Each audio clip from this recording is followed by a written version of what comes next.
liquidations actually weren't as bad as I thought they would be. It turns out that people probably have a lot of collateral on the system back in their 100x leverages, or just the price hasn't gone down enough to trigger as much as I thought it would. It could still dip a little bit further. Who knows? As it is now, it doesn't seem to be that bad, especially compared to like the shorts that were liquidated in the last day or so, which is a lot. A lot of people started to short Bitcoin and Ethereum as it started to go up in the last 24 hours. Obviously, Bitcoin jumping past the previous all-time high and making a new all-time high of 1024 point something thousand, liquidated a whole bunch of people. And Ethereum also moved up quite aggressively in the last 24 hours, which is what caused all of these liquidations. So on the 1 hour chart, or in the last hour, so to say, lots of liquidations, but not as much as I expected. Also seems that the stop losses that people have on are a little bit at a lower price, so they weren't triggered either. If you look at the price of Bitcoin, it's now at 118,6110 or 610 rather. That went a little bit lower earlier in the day if you just look up at the chart there, but it's starting to look like it might be going back up again, or it could just be forming a heads and shoulders. This isn't the proper chart. It's a 1 month chart. Let me just go to the 1 day chart. As you can see, it's, looks like it might turn around and go back down. Who knows what's going to happen? Either way, just be very careful with leverages, because this is actually quite common after an all-time high price discovery thing for a few couple of days. Normally you'd see some kind of correction as people panic and take profits because they've been reading the news that the market is going to go down or whatever, or we're expecting some sort of announcement from the government, be it FOMC or whatever it is. People try to preempt, people try to take profits, and then we get a correction, which is perfectly normal. As long as the liquidations wasn't so bad, I think this is fine for now, and we may yet recover from this. Even by tomorrow morning, we might be back to all-time highs again. As you spend more and more time on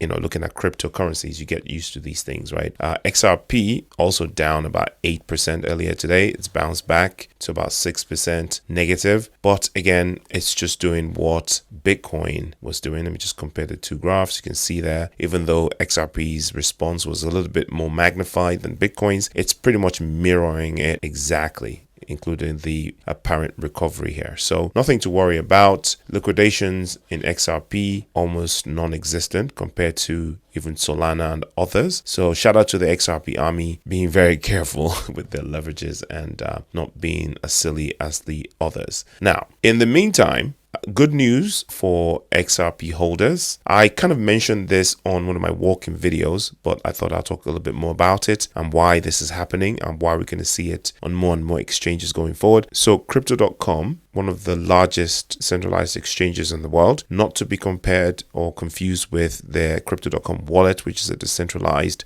wallet for self-hosting. Crypto.com has unveiled an XRP yield feature via Flare. So they're not doing it themselves like Coinbase is doing. Coinbase is doing something similar, but they're doing it by wrapping the XRP themselves on their own platform. Crypto.com is leveraging Flare to basically achieve this. And the Flare platform is compatible with EVMs, so people are easily able to transfer or mirror tokens that are compatible with EVMs on Flare's platform, right? And of course, Crypto.com is a very, very large platform with a lot of tools, a lot of EVM compatibility, etc. And I believe that they're doing this, right? This is good news, by the way, for people who hold their XRP on platforms such as Crypto.com. I know a lot of people who only use Crypto.com. They don't use Coinbase, they don't use Binance, they don't use Kraken or Robinhood or any of the other platforms. They use just Crypto.com because they've become accustomed to it, they understand it. And of course, Crypto.com has that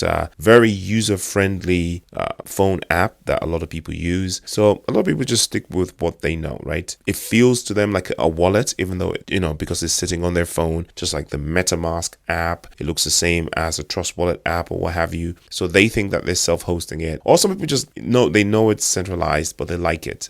I have some stuff on Crypto.com because I've staked some tokens on Crypto.com so I can benefit from in my Crypto.com debit card. So I get a lot of benefits from staking on crypto.com as well, which gives me, the benefits that I've more than paid for, actually, the crypto that I've staked on crypto.com. But that's because I've done it for years and I've got some grandfathered in things that might not be available to newcomers and what have you. And some of those have also been cancelled in the UK. But to prevent myself from rambling on further, let me just go straight to the point. So the reason why I think that crypto.com is doing this, and we're going to see a whole bunch of other exchanges do this as well, is of course because the XRP ledger has now got its own EVM sidechain that was built by Ripple. And this sidechain makes it possible for XRP that is sitting on the XRP ledger to participate in DeFi. A lot of DeFi protocol apps and dApps are coming over to the XRP ecosystem via this EVM that is compatible and serves as a bridge to the DeFi world. As such, a lot of people who are holding XRP on the XRP ledger are going to be participating in DeFi protocols pretty much natively, and then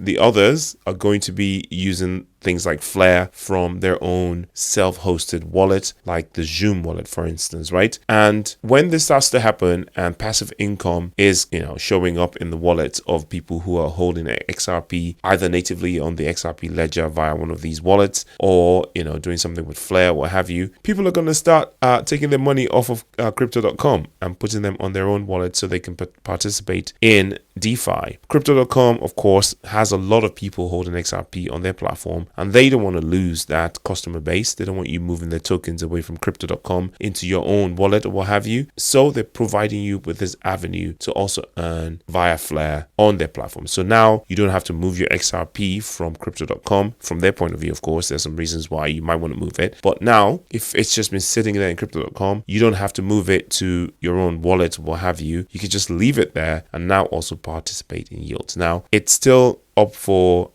scrutiny and analyses, how much yield you actually be getting, which one is more efficient, which one earns more, and all of the protocols and services that are offered. I know that Coinbase.com does offer a massive collection of opportunities in terms of yields and stuff that you can do your tokens. It's one of the leading platforms for that, and it's been doing it from the beginning. It's an OG provider of DeFi yields and stuff. There's also the exchange app and the DeFi app, which are completely different from the standard Coinbase app. So a lot of opportunities on Coinbase.com. I expect Binance to respond very, very soon if they haven't already, and I just haven't seen it. That something is happening with XRP. Either they built their own XRP wrapping protocol on Binance Smart Chain or something like that, or they also integrate with or bridge across to or collaborate with Flare, whatever terminology you want to use. And I think we're going to see this more and more and more permeate pretty much all the centralized exchanges. And this is going to bring a lot more retail liquidity into XRP, because people might in the past have opted for other tokens to hold and earn yield from, because XRP wasn't involved much or at all in DeFi. So a lot of people have opted for instance, Ethereum or Ethereum-based tokens, and rather than buying XRP. But now a lot of those people who move their money to those tokens will now see XRP as a viable choice to do this. And we're going to, as such, get more and more people buying XRP because of this. Because then, obviously, they will hear more about XRP in the press, in the news, about how XRP is being used for all sorts of financial processing, settlements, payments, etc. And remember, there's a time coming that people might start receiving wages in XRP, as suggested by some executives from Ripple. And when this time comes, they could just stake it directly and earn yield via whatever protocol is available at the time. I just thought I'd share some of that with you. I hope you're having a nice day, evening, night, wherever you are. Not financial advice, of course, your own research, and I'll see you in the next one. Peace.